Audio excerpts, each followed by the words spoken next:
Bienvenue dans ce nouveau numéro du podcast LPBB version junior. Aujourd'hui, émission spéciale. Il y a 18 mois, nous avons lancé le projet Mon Aventure Golf, dont l'objectif est de faire découvrir de l'intérieur le monde amateur et la longue aventure vers le rêve professionnel. C'est ainsi que depuis plusieurs mois, nous suivons le parcours de 4 jeunes qui souhaitent un jour devenir golfeurs ou golfeuses professionnelles. Bonjour à tous, ravi de vous accueillir dans ce 7e épisode et ravi de retrouver notre coach technique, David Blouet. Bonjour David. Bonjour Lionel. Et notre coach mental, Olivier Perron. Bonjour Olivier. Bonjour Lionel. Nous accueillons donc 2 jeunes de Mon Aventure Golf, Nathan Legendre. Salut Nathan. Salut Lionel. Et Ilan Sebio. Salut Ilan. Salut à tous. Alors, les garçons, nous allons revenir en particulier sur votre saison 2022 et puis un peu plus généralement faire un point sur 2023 et puis votre désir de passer professionnel s'il existe toujours, s'il est toujours là et puis quels sont les objectifs. Alors Ilan, 2022, on discutait en amont, c'est terminé pour la saison, place à l'entraînement. Si tu peux nous faire un point sur cette saison, tu dirais quoi 2022 avant de rentrer dans le détail des résultats? Très positif dans l'ensemble. Un peu compliqué au début, le lancement, sur les 2 premiers mois, mars-avril. Après, il y a eu un élément un peu déclencheur en mai. Et très bonne fin de saison à partir de mai jusqu'à novembre. Ok. Si on s'intéresse un peu plus à tes résultats, si tu fais le bilan en termes de résultats, victoires, top 3, top 5, enfin un peu tout ça. Il y a eu au début du coup compliqué. J'ai commencé à Dinard, je finis premier tournoi de l'année, je finis 4e. Donc pour commencer, c'était pas si mal. Après, j'ai enchaîné 3 gros tournois où je fais la Gannet, juste derrière, la Carlian et la Mouchy, où je passe pas le cut. Et là, c'était un peu plus compliqué. Et après, voilà, donc là, j'étais vraiment dans une phase où je jouais pas bien, j'étais pas bien même mentalement. Et en mai, je gagne un Grand Prix, le Grand Prix de la Ligue des Pays de la Loire, avec -5, -1. Et ça m'a relancé dans tous les compartiments. Et après, du coup, je fais 6e à Rennes. Et puis après, je suis parti dans le sud-ouest pour la première fois pour faire le Biarritz Cup Chiberta Outdoor. Donc, je passe le cut à Chiberta, je finis 25e. Je passe le cut à la Biarritz Cup, je finis 25e aussi. Et 4e à Osgore pour finir tout ça. Après, il y a eu une petite pause. Après, il y a eu la Lignelle en décembre. Donc, la Coupe de France des clubs. Je fais, après, c'est en équipe, du coup, on n'a pas passé le cut. Mais moi, je joue dans le parc +1. Donc, tellement bien. Et puis là, il y avait les championnats de France minimes pour finir la saison, enfin cadet plutôt, pour finir la saison il y a 4 semaines, à Omaha Beach. Et j'ai bien fini parce que je fais 14e en faisant +6 dans le par -3. Donc bien fini la saison dans l'ensemble. Est-ce que cette saison, elle est conforme à tes objectifs? Est-ce que tu t'attendais à plus de victoires? Est-ce que tu t'attendais à des meilleurs scores ou au contraire, c'est mieux que ce que tu pensais? Ouais, c'est pas forcément mieux que ce que je pensais, mais c'est pas en dessous des objectifs que je m'étais fixés, sauf en début de saison où vraiment ça a été compliqué, mais le reste c'est limite, c'est quasiment au-dessus de ce que je pensais. Super. Avant de revenir un peu plus en détail sur l'année, on va discuter avec Nathan. Alors Nathan, le point d'orgue, parce qu'on avait pu suivre, parce qu'Olivier était sur place, ça avait été le titre de champion de France amateur au Mans, gagné de haute volée, on va dire. Comment toi tu juges ta saison de 2022? Il y a eu ce titre évidemment, mais par ailleurs, dans l'ensemble, Moi, je la juge mitigée. d'accord? C'est-à-dire que j'ai fait des bonnes choses et aussi des choses beaucoup moins bien quand même. Mhm. Dire que j'avais des pics très hauts et des pics très bas aussi. Mhm. Et donc voilà, mitigé. Alors, si on s'intéresse un peu aux résultats que tu as pu avoir, tu avais, donc, on l'a dit, il y a eu le titre de champion de France. Tu es aussi allé au The Amateur Championship en Angleterre. Ouais, c'est ça, ouais. Euh, et tu fais une bonne perf puisque tu dois faire quatrième ex aequo, je crois, en stroke Je fais play. quatrième de la qualif, je fais huitième de finale. D'accord.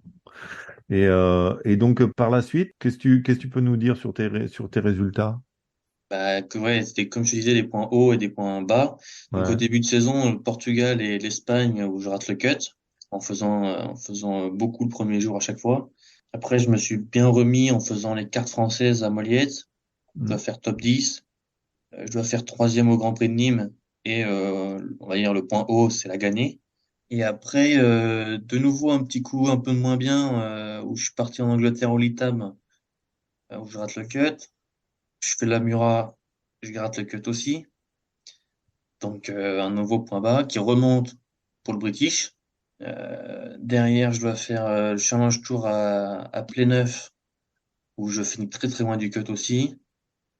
Et après, où je renchaîne par un autre Challenge Tour au Vaudreuil où je dois faire une très mauvaise journée, une très bonne deuxième journée, ce qui me permet un peu de lancer euh, l'Abs Tour où je fais 15e et lancer le championnat du monde universitaire où je dois faire 10e ou 15e aussi, je crois.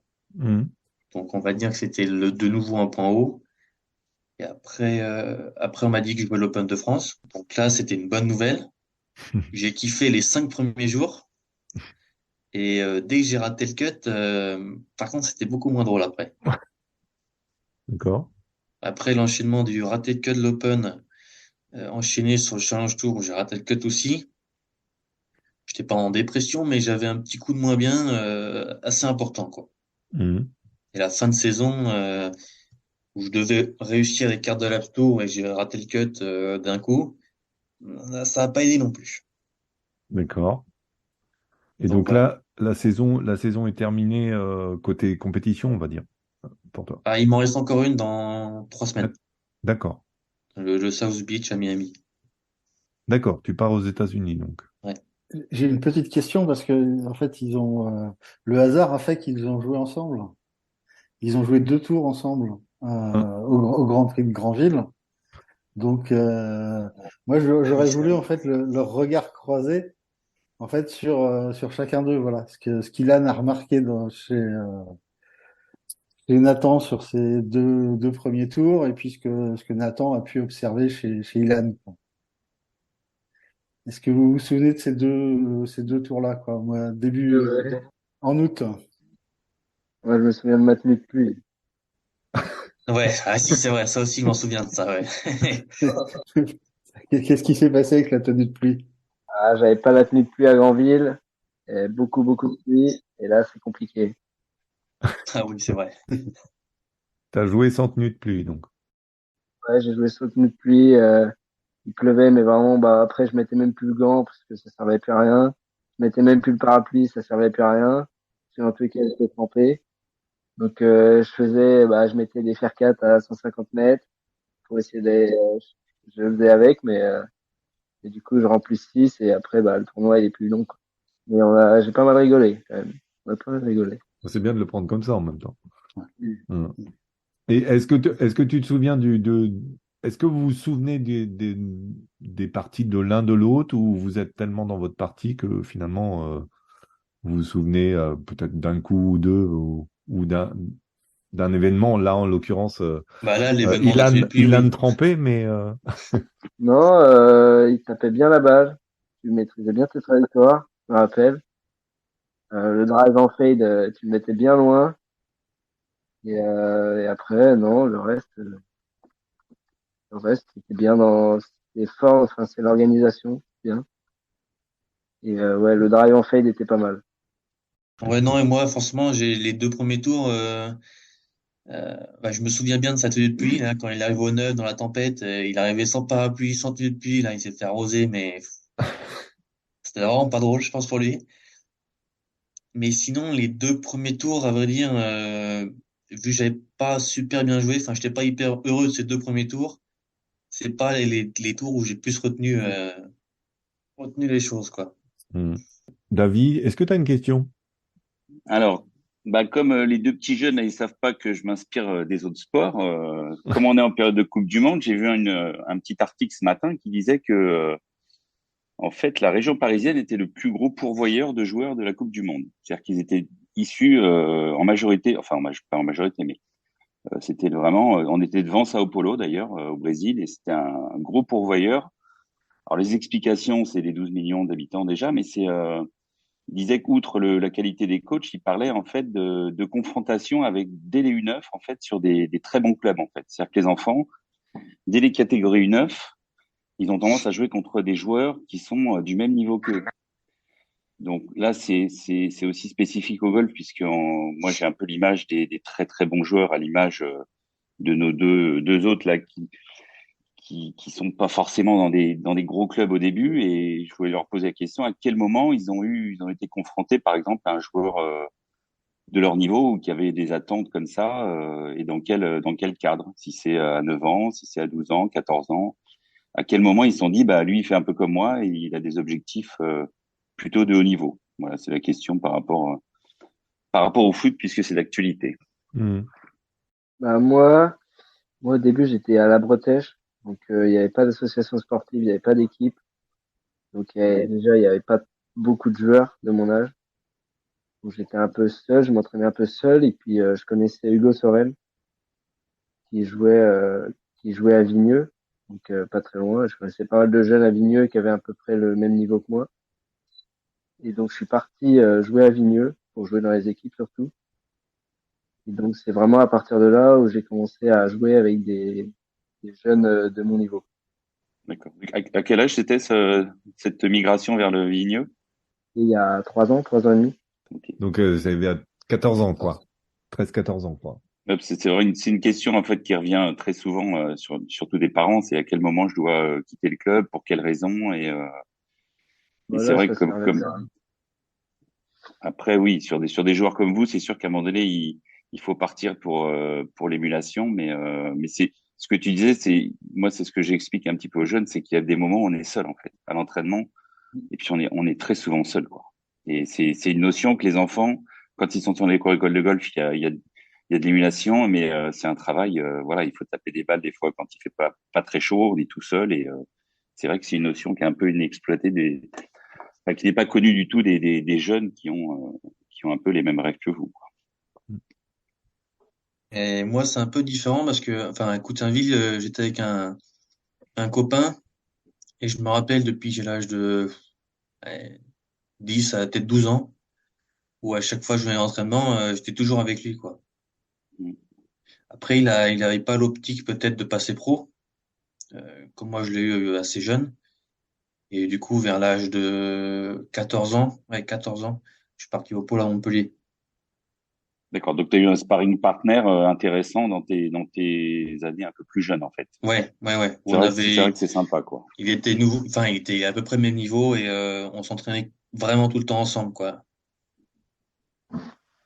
Ouais. Donc c'est vrai que vous êtes deux profils différents avec à deux et tout seul. C'est vrai que c'est pas du tout c'est le même travail après sur un côté individuel, mais en fonction des structures, tout est un peu différent. Puis en fonction des personnes aussi.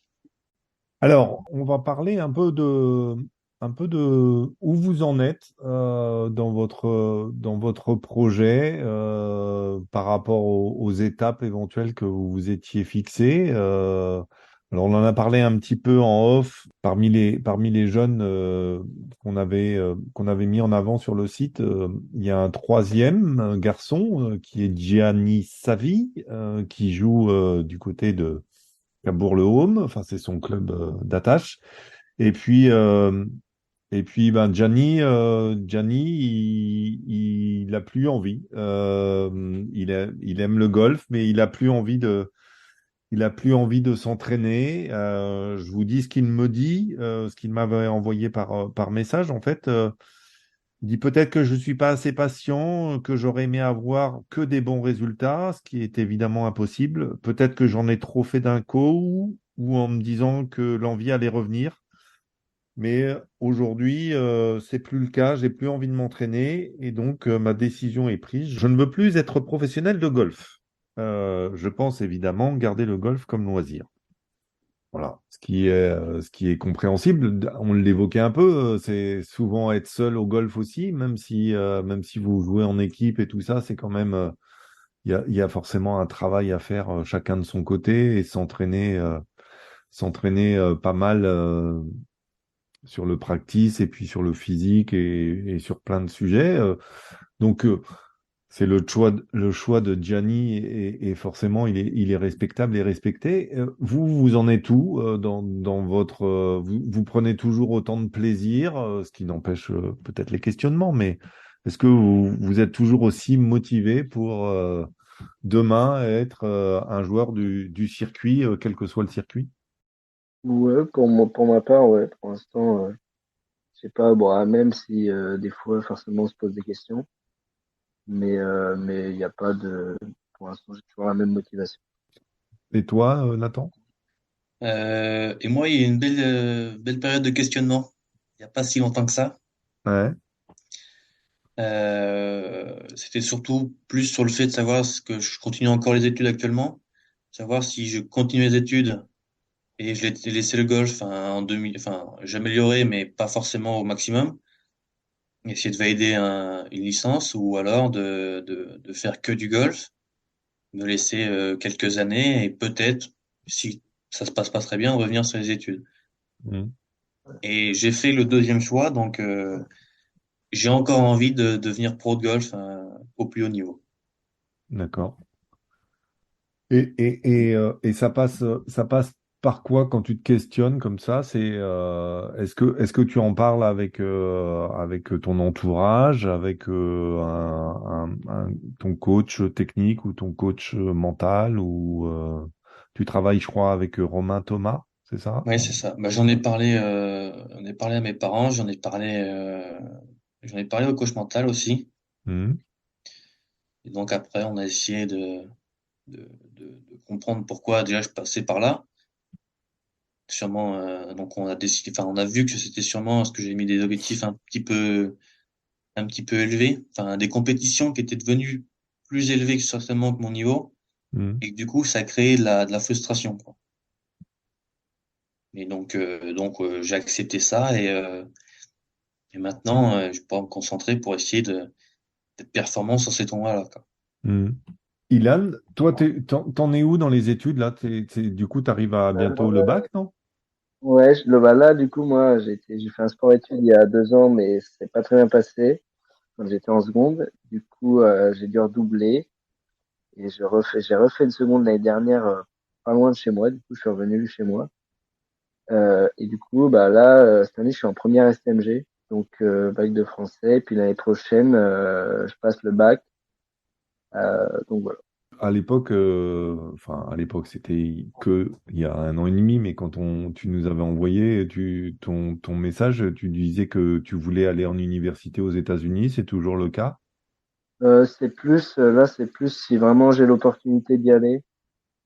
Si j'ai une vraie opportunité d'y aller, si j'irai. Après, j'ai pas autant, enfin, si vraiment j'ai l'opportunité, oui. Sinon, j'essaierai de passer par les cartes européennes. Tu essaieras de passer par les cartes européennes, c'est ça? Ouais, parce Ouais, que ça a coupé au ouais, moment où tu parles. ouais, ouais. Olivier? Ouais, parce que après, je crois que c'était après le Mans, après la Gannet, Nathan, t'avais des examens, c'est ça? Et j'avais des examens, oui. Ouais.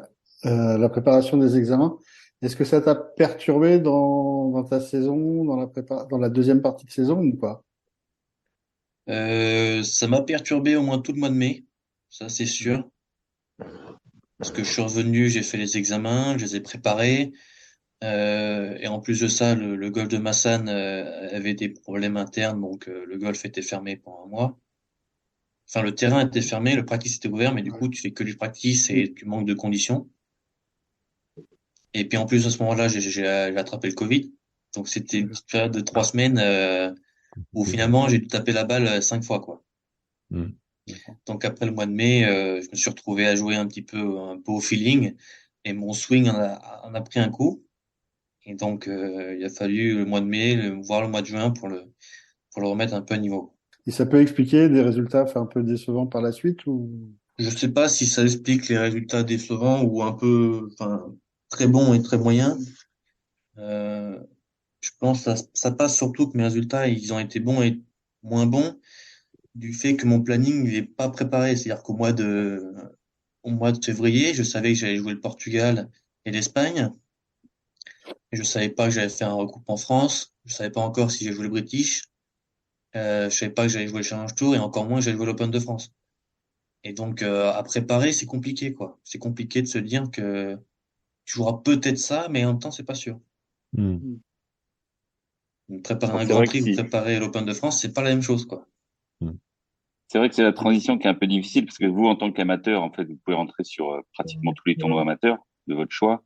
Mais quand tu commences après à être un peu sur les tournois pro et de faire un mixte, c'est là où la planification elle est très très compliquée, quoi. Comme Ouais, pour les ouais. amateurs qui n'ont pas le niveau et là où tu as une ou deux dates où tu sais à peu près. Et la question a été posée justement sur les golfeurs, est-ce que vous attendez le pic de la saison? Ils disent que la saison, bah, en fait, c'est très très difficile à gérer sur la Ah, planification. bah oui, c'est ça, on n'a pas de pic comme peuvent avoir les athlètes où ils ont des JO. Mm, Nous, c'est toute la saison. Et, mm. Et c'est assez spécifique au golf hein, quand même. Hein. ouais. Par rapport à ce niveau-là, c'est une donnée qui est quand même très compliquée. Je sais pas Hmm. Mais comment fait Olivier pour planifier tout ça, lui. C'est mais le chef de la planification. je trouve ça plus facile encore en tant qu'amateur qui joue des grands prix. Où tu vois, par exemple, je pense, Ilan, tu avais la Mouchi, la Gannet comme gros tournoi. Ouais, Donc, tu ouais, mettais tes pics à la Gannet et à la Mouchi, ou champagne minime, je sais pas. voilà. Et après, comme chez les pros, en fait, après, tu fais ta saison, tu as des pics comme les majeurs. Ouais, c'est ça. Mais le moment où tu fais amateur et pro, bah, soit tu mets un pic sur un gros tournoi amateur, soit tu mets pic sur ton tournoi pro. Mais tu sais pas s'il va avoir lieu ton tournoi pro. Donc, tu as des pics qui apparaissent au milieu de la saison qui n'étaient pas prévus au début, quoi. Mm. Puis là, Du- t'as les re-rankings chez les pros, où c'est recalculé sur les catégories en plein milieu de la saison. Et, hmm. bah, c'est vrai que c'est une donnée assez compliquée à Ouais. Mais, gérer. mais du coup, une invitation pour un tournoi pro, c'est pas forcément une bonne nouvelle, en fait. Bah, c'est toujours une bonne nouvelle, mais Ouais. Ça fait plaisir, mais c'est pas forcément facile à gérer, quoi. Pas quand c'est la veille, quoi. Ouais. bah moi, ils m'ont prévenu pour l'Open de France 2 semaines avant, quoi. Ouais. Et t'étais avec Axel, Jiquel, Ouais, c'est ça, oui. hein, avec Axel Béton, quoi. Enfin, pas Jiquel Béton, mais c'est Sophie qui est Jiquel Béton. Super.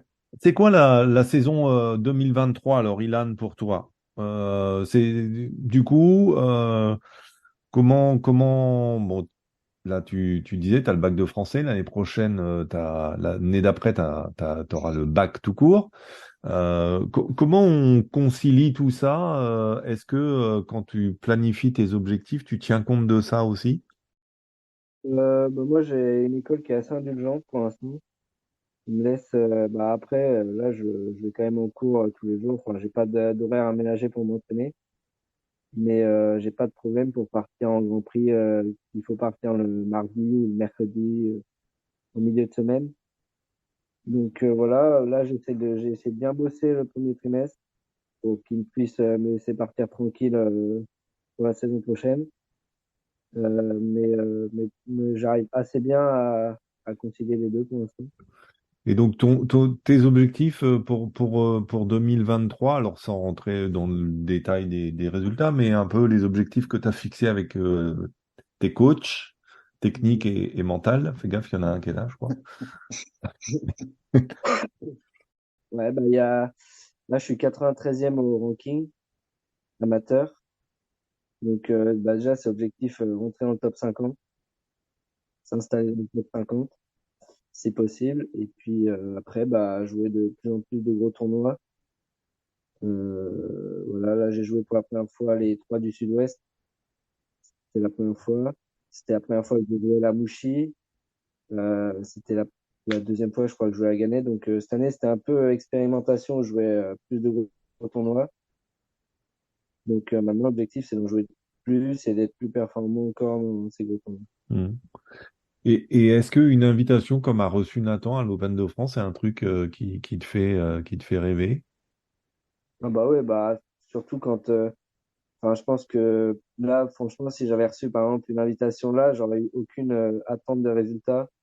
Donc ça aurait été que de l'expérience et du plaisir. Hmm. Pour toi, Nathan, 2023, c'est quoi En termes d'objectifs ou de calendrier? en termes d'objectifs? Bah, objectif, c'est de finir la saison prochaine avec une KT professionnelle. D'accord. Enfin, d'essayer de finir avec une KT professionnelle, de passer pro dans 1 ou 2 ans, ce serait plutôt pas mal. Hmm. Donc, d'être au moins certain de jouer l'App Store l'année prochaine, enfin, de Hmm. jouer en 2024 l'App Store ou le Challenge Tour, euh, si tout se passe bien. Hmm.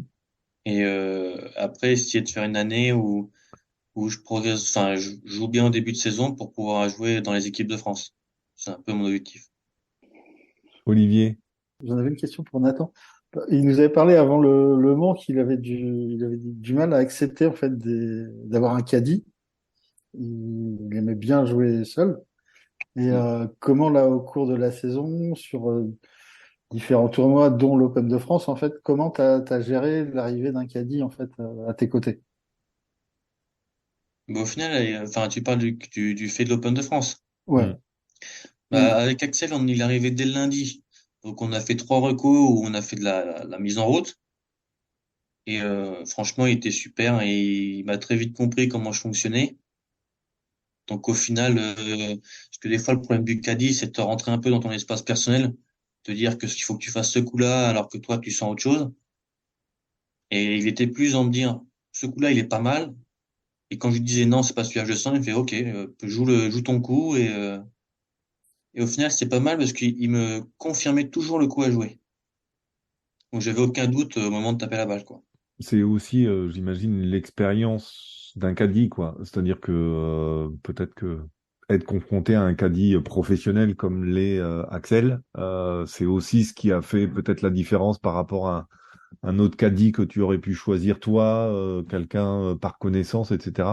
Là, tu te retrouves avec un mec qui a quand même enfin, il a au moins un majeur en poche. Ouais, il a au moins un majeur, ouais. Il a le British Open, je crois, avec une coréenne. Donc, et puis bon, il a joué sur le LPGA, donc je pense que c'est aussi le talent d'un joueur, d'un caddie comme Maxel qui a su te mettre à l'aise en fait. Ouais, c'est ça, il m'a très bien compris. Puis il y avait Alain aussi, un peu pour l'aiguiller. Et je trouve qu'on a fait du bon travail durant cette semaine. Mm. Et du coup, est-ce que cette expérience, par exemple, elle est quand même à la fin, même si tu rates le cut de peu, est-ce qu'elle est motivante en se disant, ouais, c'est quand même ça que j'ai envie de faire, quoi. Bah, elle est motivante dans le fait que tu vois des parcours préparés.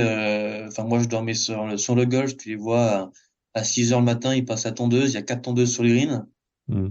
Ils passent ça pendant 45 minutes, 1 heure, et le soir, ils refont pareil. Donc, tu te dis, alors que quand tu fais un Grand Prix et tu vois peut-être la tondeuse, c'est un peu de chance et c'est tout, quoi. Mm. Donc c'est pas le même niveau de préparation. Mm. Même quand tu arrives, les balles de practice, elles sortent du carton toutes neuves, des Pro V1X qui t'attendent tranquillement. L'herbe, elle a encore pas un seul niveau. Bon, là-dessus, ça fait rêver, hein. Mm. Mais c'est pas une motivation Si, supplémentaire. si, si, c'est une motivation. Enfin, ça, en tout cas, ça aide, parce qu'après, ça y est, s'aménager et tout, si, si, ça fait rêver, ce côté-là. Je voulais savoir un peu que vous expliquiez aussi bien aux auditeurs qu'à moi, parce que David a peut-être un peu plus l'expérience, mais c'est comment elle se passe un peu votre journée ou votre semaine type, on va dire, parce que peut-être que toutes les journées se ressemblent pas, mais c'est quoi la répartition entre l'entraînement, quand vous êtes encore sur deux tableaux comme ça, entre l'école et le golf? Comment vous organisez un peu vos journées? Est-ce que là, sur les 3 prochains mois, et puis après, quand les Grands Prix et les autres compétitions arrivent, comment ça se passe? Euh, Moi,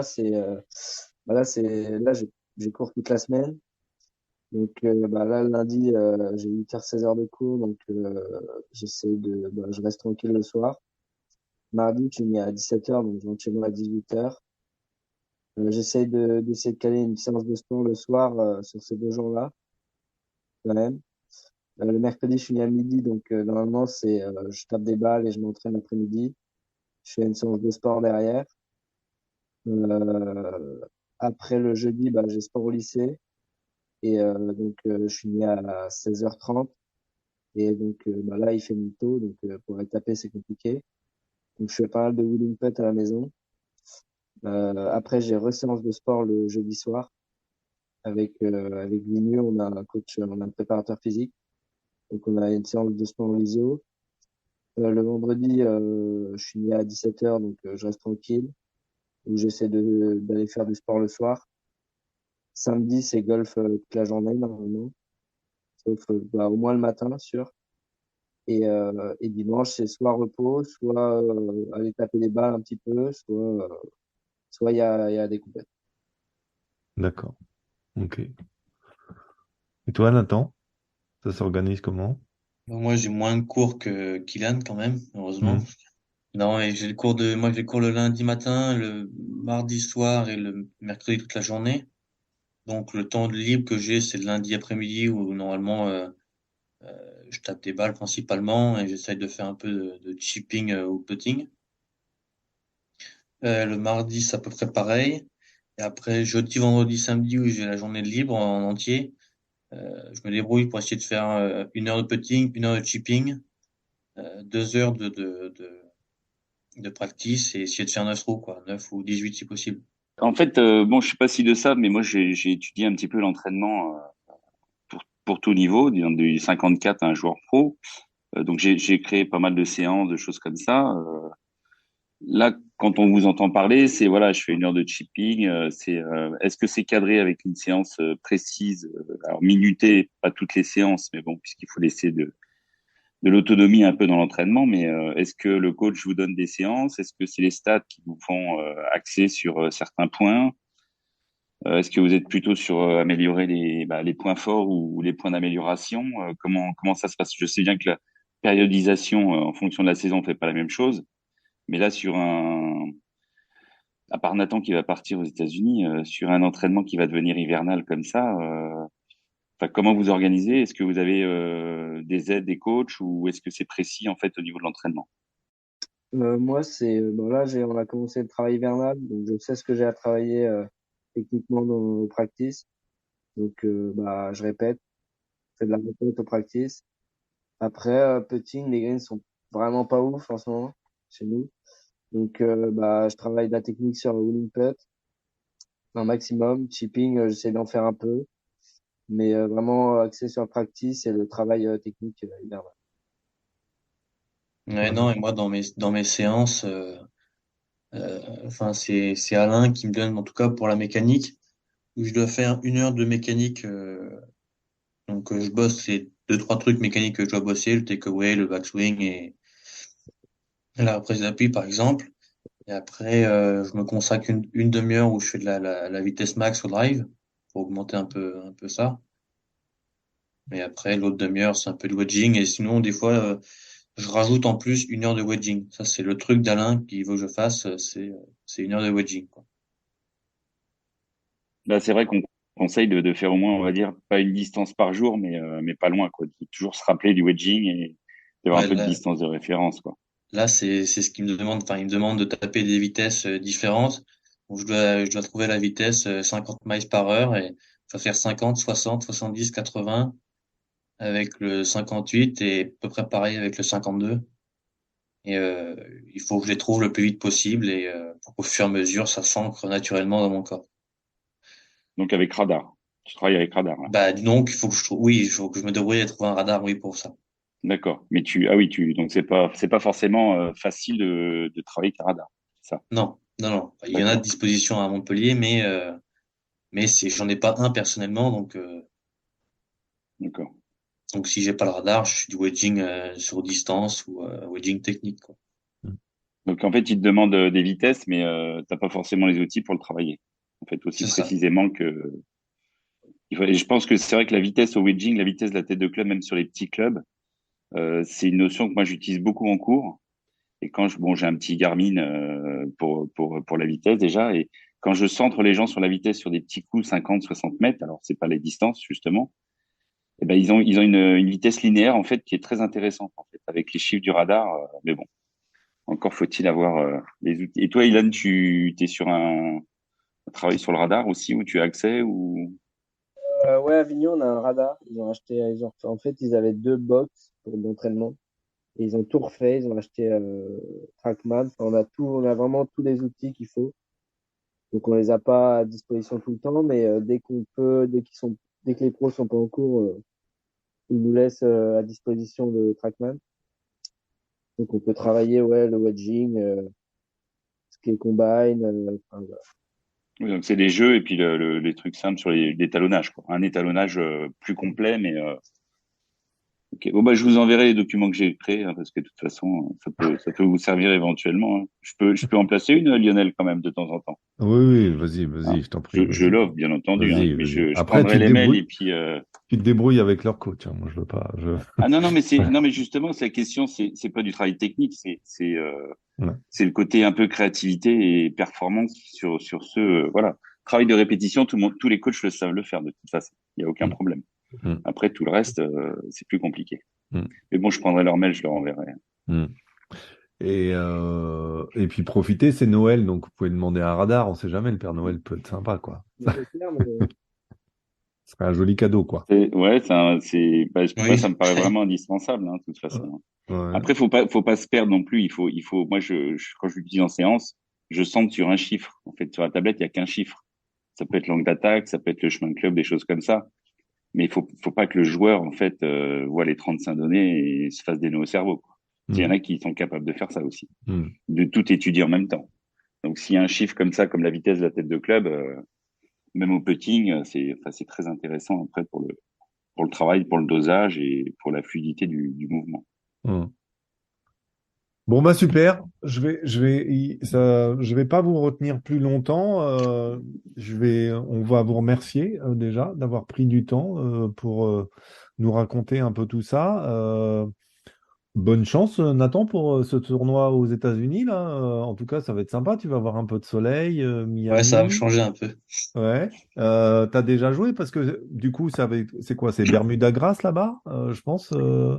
C'est du Kikuyu, je crois, mais j'ai jamais joué aux US encore. D'accord.